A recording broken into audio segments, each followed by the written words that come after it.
ನಮಸ್ಕಾರ ರೀ ದೊಡ್ಡ ಮಂದಿ. ಇವತ್ತು ನಾವು ನಮ್ಮ ಉತ್ತರ ಕರ್ನಾಟಕದ ಅವಲಕ್ಕಿ ಮಾಡೋದು ಹೆಂಗಂತ ನೋಡೋಣ ಬರ್ರಿ. ಈ ಅವಲಕ್ಕಿ ಅಂದ್ರೆ ನಂಗೆ ಭಾಳ ಇಷ್ಟ ನೋಡ್ರಿ. ಯಾವಾಗ ಮಾಡಿದ್ರು ನನಗೆ ತಿನ್ಬೇಕಂತ ಅನಿಸುತ್ತೆ.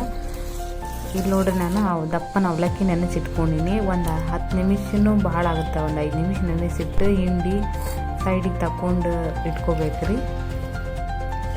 ಇಲ್ಲಿ ನಾನು ಹಿಂಡಿ ಸೈಡಿಗೆ ತಗೊಂಡು ಇಡಾತೀನಿ. ಇವಾಗ ಒಂದು ಬಾಣಲಿ ಕಾಸಕ್ಕೆ ಇಡಾತೀನಿ ರೀ. ಅದಕ್ಕೆ ಎಣ್ಣೆ ಹಾಕಿ ಒಗ್ಗರಣೆ ಕೊಡೋಣಂತ್ರಿ. ಇದಕ್ಕೆ ನಾನು ಜೀರಿಗೆ, ಸಾಸಿವೆ ಮತ್ತು ಕಡಲೆ ಬೀಜ, ಉದ್ದಿನಬೇಳೆ ಮತ್ತು ಸ್ವಲ್ಪ ಶೇಂಗಾ ಹಾಕತ್ತೀನಿ ನೋಡಿರಿ. ಶೇಂಗಾ ಹಾಕಿದ್ರನ್ನ ಚಲೋ ಟೇಸ್ಟ್ ಇರ್ತೈತೆ ರೀ. ಇದು ಶೇಂಗಾ ಎಲ್ಲ ಸ್ವಲ್ಪ ಕೆಂಪಾಗೋವರೆಗೂ ಎಣ್ಣೆ ಒಳಗೆ ಹುರ್ಕೊಂಡ್ರಿ. ಆಮೇಲೆ ಇದಕ್ಕೆ ಹಸಿ ಕರಿಬೇವು. ಅವಲಕ್ಕಿ ನಮ್ಮ ಆರೋಗ್ಯಕ್ಕೂ ಭಾಳ ಚಲೋ ಇರುತ್ತೆ ರೀ. ಇದಕ್ಕೆ ನಾನು ಮತ್ತು ಹಸಿಮೆಣಸಿನ್ಕಾಯಿ ಹಾಕೊಂಡೀನಿ. ಒಂದು 4 ಹಾಕೊಂಡೀನಿ. ಹಸಿಮೆಣಸಿನ್ಕಾಯಿ ಎಲ್ಲ ಸ್ವಲ್ಪ ಮೇಲೆ ಈರುಳ್ಳಿ ಹಾಕೊಂಡ್ರಿ. ಈರುಳ್ಳಿ ಸ್ವಲ್ಪ ಜಾಸ್ತಿ ಹಾಕಿದ್ರೆ ಗೊಜ್ಜು ಸ್ವಲ್ಪ ಜಾಸ್ತಿ ಆಗ್ತೈತಿ.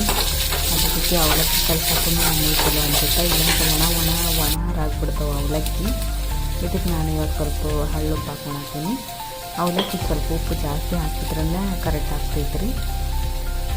ಅರಿಶಿನ ಹಾಕ್ಕೊಂಡೇನ್ರಿ ಸ್ವಲ್ಪ. ಇವಾಗ ಸ್ವಲ್ಪ ಮಿಕ್ಸ್ ಮಾಡಿಕೊಂಡು ಇದು ಸ್ವಲ್ಪ ಒರಿಜಿನಲ್ಲಾಗಿ ಸ್ವಲ್ಪ ಟೊಮೆಟೊ ಹಾಕೊಂಡ್ರಿ. ಕೊತ್ತಂಬರಿ ಹಾಕೊಂಡ್ರಿ ಸ್ವಲ್ಪ. ಇವಾಗ ಇದನ್ನೆಲ್ಲ ಮಿಕ್ಸ್ ಮಾಡ್ಕೊಂಡ್ರಿ. ಇದಕ್ಕೆ ನಾರ್ತ್ ಇಂಡಿಯಾದಾಗ ಏನು ಹಾಕ್ತಾರಂದ್ರೆ ಆಲೂಗಡ್ಡೆನೂ ಹಾಕಿರ್ತಾರೆ ಬೇಯಿಸಿದ್ದು. ನಾವಂತೂ ಇಷ್ಟ ಹಾಕ್ಕೊತೀವಿ. ಬೇಕಂದ್ರೆ ವೆಜಿಟೇಬಲ್ಸು ಎಲ್ಲ ಹಾಕ್ಕೊತಾರೆ ರೀ. ನಮಗೆ ಅವೆಲ್ಲ ಸೆಟ್ ಆಗೋಂಗಿಲ್ಲ. ಅದಕ್ಕೆ ನಾನು ಇಷ್ಟ ಹಾಕ್ಕೊಂಡೀನಿ. ಒಂದು ಅರ್ಧ ಲಿಂಬೆಹಣ್ಣು ಇಟ್ಕೊಂಡು ಅವಾಗೇನು ಹಿಂಡಿ ಇಟ್ಕೊಂಡಿದ್ವಲ್ಲ ಅವಲಕ್ಕಿ ಹಾಕ್ಕೊಂಡು ಕಲಿಸ್ಕೊಳನ್ರಿ ಇದನ್ನು.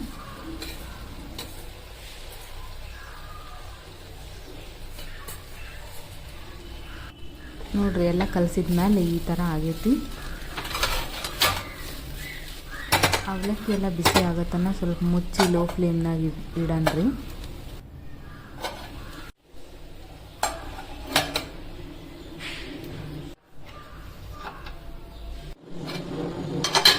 ಅವಲಕ್ಕಿ ಬಿಸಿ ಆಗ್ಯವ್ರಿ. ಈಗ ಒಂದು ತಟ್ಟೆ ಒಳಗೆ ಅವಲಕ್ಕಿ ಹಾಕ್ಕೊಳತ್ತೀನಿ ರೀ ನಾನು. ಶೇಂಗಾ ಚಟ್ನಿ ಮತ್ತು ಮೊಸರು ಜೊತೆ ಚಲೋ ಆಗ್ತೈತೆ ರೀ. ಒಂದು ಸಾರಿ ಟ್ರೈ ಮಾಡಿ ನೋಡಿರಿ. ಸಬ್ಸ್ಕ್ರೈಬ್ ಮಾಡಿರಿ ನನ್ನ ಚಾನಲ್ಗೆ.